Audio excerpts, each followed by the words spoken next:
Red hair. Thank you. Beautiful red hair. Thank you. I'll tell my hairdresser that. She'll love it. This is a question for both you and the Secretary of War, Mr. Hegseth. Who are you with? I'm with the Center Square. We're a newswire service. With everything that's going on between the narco-terrorists in the Caribbean, and then also with more Chinese, Iranian, Russian ships also taking part in Venezuela.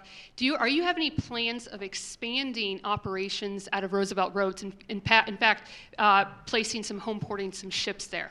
Yeah, I'm happy.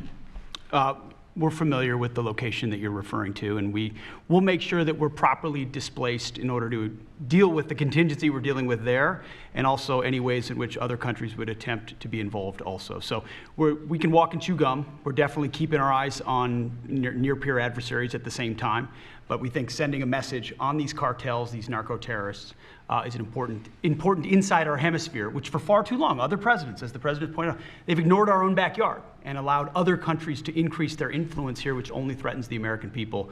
We're changing that.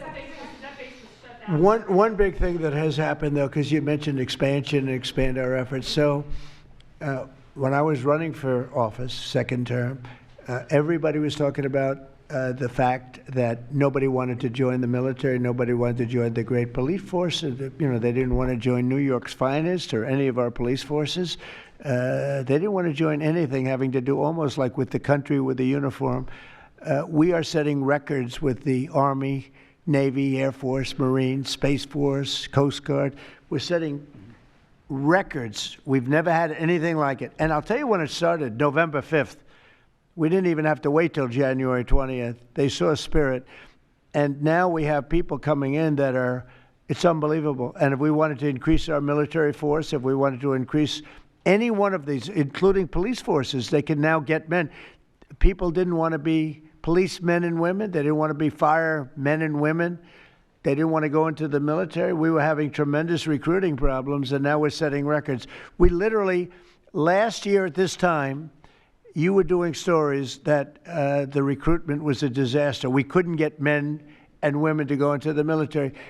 Now we have such an overabundance. We've never had, it's, as I understand it, it's like record-setting recruitment. This is in less than a year. It's been amazing.